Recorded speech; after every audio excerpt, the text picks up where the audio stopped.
apprehending this subject. The officers have stayed in contact with the family, and trying to gather additional information to support the investigation. At this time, I'll take any questions. Chief Luke, can you talk to us? How did you find this suspect? Is he a transient known to your department? And what's the connection between these two? Is he a stranger? Did they know each other? Were they meeting each other? The suspect is a transient and a resident of Sacramento County. And do they know each other? What was their connection? Do not know anything in that in regards to the investigation. This individual, did Rancho Cordova or Sacramento County, were you aware of this person before? Any prior run-ins with this transient? I believe there have been previous contacts with this individual.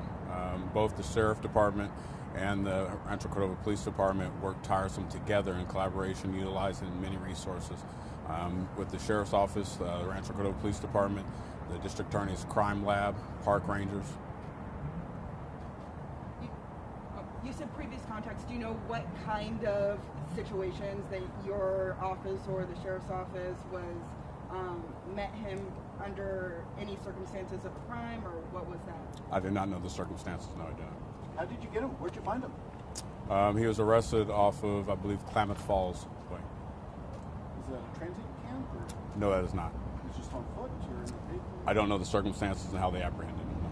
How were you guys able to piece this together? It's been a collaboration. The officers have stayed in contact with the family. Like I said, working with our homicide investigators. We've had our HOT team officers, which are homeless outreach team, our POP officers, tips from the community. The community has been extremely supportive throughout this whole ordeal and trying to bring some type of closure to the family. Have you been in contact with the family? What's their reaction to this news? They've been in constant contact throughout the entire investigation with the family. And what's their reaction to this news?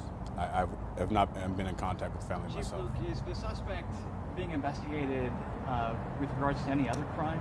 I will defer to Chief Deputy Jim Barnes in regards to some of those questions for the investigation.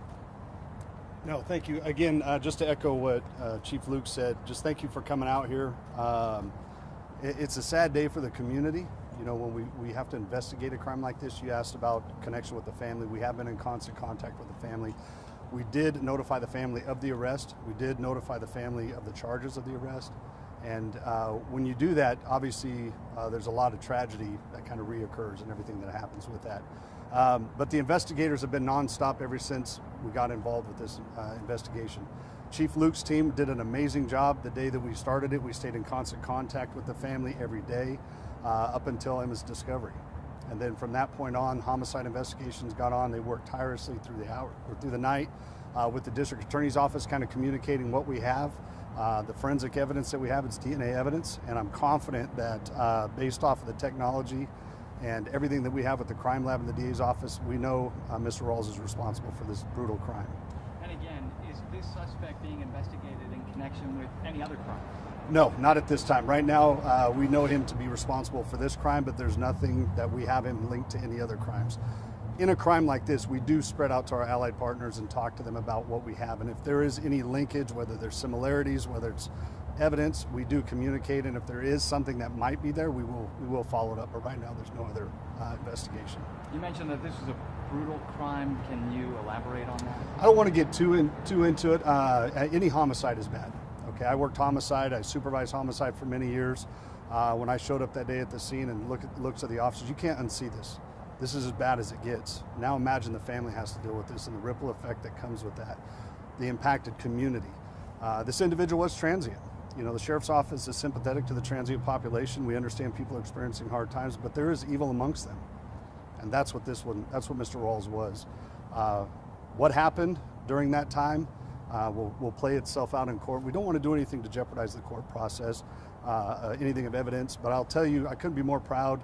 Sergeant Brent and his team with the investigative team working day and night, and then the investigative teams to locate Mr. Rawls. At the conclusion, when the arrest is made, there is some closure for the investigators, but even then they understand, you know, Emma's family is impacted. Jim, what's your understanding of what the victim was doing? Was she just recreating on the bike trail? Was she going for a picnic or a hike? Or? No, everything that we have is she left the residence to go off on a walk. and that's what we know. From that point on in between, that's what this investigation is now. Now we know who's responsible. We have to work backwards to try and hopefully fill in those gaps that you're asking about. And this is a very high, the American River Bike Trail is the jewel of Sacramento's parkland. What do you tell people who might be concerned about problems out there? No, absolutely. We take pride in the parkways. We encourage people to come down and walk, ride, run, and do everything into the parkways. And we still encourage people to do so. It is a beautiful parkway, but we can all agree that it's littered with transient population, encampments. So we, just like any place, be vigilant wherever you are, whatever day, time, or night if you're going. But we don't ever discourage people from utilizing the parkways. It's still a beautiful place. Rancho Cordova is a beautiful city. Their leadership there takes pride in that, and we take pride in supporting them in those endeavors. And after something like this happens, obviously the community needs to be on, aware and alert and look around when they visit a place like that. Or is Sacramento County Sheriff's Rancho Cordova doing anything maybe to keep the area maybe better protected to prevent something like this, or to check out any maybe unsavory people in the area? Well, you think of the miles of the parkways we have in Sacramento. We don't know when a crime like this is going to occur, but we would ask the public always to be hyper vigilant whenever they go, but really enjoy the outdoors. We, as the proud partner of our communities, will do everything we can to provide that safety. But we would not discourage anybody from utilizing the parkways. But we have to be honest with ourselves. There's a population down there that will victimize people when there's an opportunity. And what is your reaction to the circumstances of this, right? Emma was just going for a walk. She left her residence and she never came back. The fact that this is something that people do every day. Yes, it's tragic. We all have kids, right? And now we have a family that their child left the residence and never came home. And so it impacts us greatly. And I think that's what motivates our investigators, our officers who respond. We want to find who's responsible for this, because no family should have to experience this. I'm confident the district attorney's office are going to do an amazing job in following this up, and we'll continue to support the family and provide whatever necessary information we need to the district attorney's office to have a successful outcome. Sure. You mentioned that tips really helped this investigation. Were there specific tips of people that were in that area at the time that helped lead to this suspect? Well, I will say this, as information arrives that Mr. Rawls was the person we were looking for, there were people that were helpful. But to what specifics I don't want to get into. But yeah, I think if anything, the Rancho Cordova community became on high alert, and a lot of tips started coming in, even possible sightings, because we'll ask for those as well. We need to be able to follow those up. But they did an amazing job coming together, supporting the officers. Again, the leadership of the city of Rancho Cordova, we really appreciate their efforts as well. You mentioned DNA evidence also was a part of this investigation. Was there a sample already on file that you were able to submit, and is that how it came back, or no? So we were able to give forensic evidence and then match it to something that was in our database. So he already had a sample on file. I don't want to confirm everything on that, but I would say that we were able to confirm that we know it's Mr. Rawls. Was he the person you guys thought all along in the early part of the investigation that you guys wanted, or was it sort of towards the tail end where it became? I would say throughout, there were many people contacted. There was never any information to obviously detain anybody as you ask questions. When you're walking and asking questions, some people in the transient population, they don't have some great memories. So we take the information we can, we follow up the leads, and then eventually, once we were able to confirm Mr. Rawls was the suspect, our investigative teams were able to locate him. Can you give us the exact charges that he's now facing? He was booked on homicide, sexual assault of rape, and sodomy. And how long between the commission of the crime and those charges?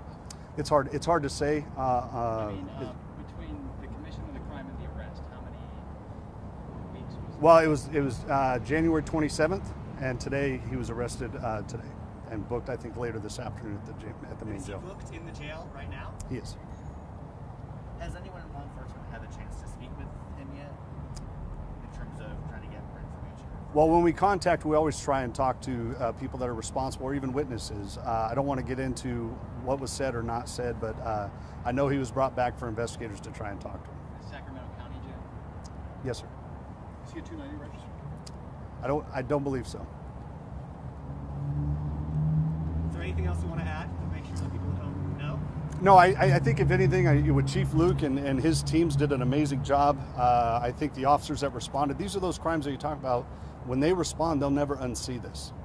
But again, I think the community support in Rancho Cordova and the amazing people that are there have offered a lot of support for the officers. Now that we have a resolution, now it's offering support for the families through this whole process. But I think Chief Luke, his team did an amazing job. We threw all resources at this as we would in crimes like this. But again, I'll give you an opportunity if you want to talk about. I will just share that this type of evil will not define the city of Rancho Cordova. Its citizens, the city government, city leaders, and the Rancho Cordova Police Department, I think we stand committed in providing a safe environment for all of our residents. So, thank you. Thank you all for coming out. We appreciate it. Thank you.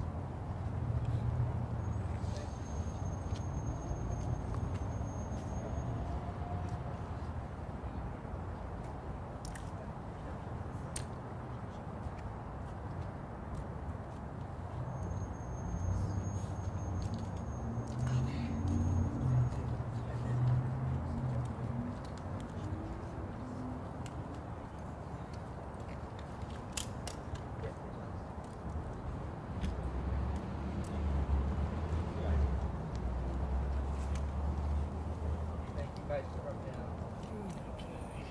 Oh, what a tree we made, right? Yeah, it works. So. Sure. Thanks for rigging that up, man. Hey.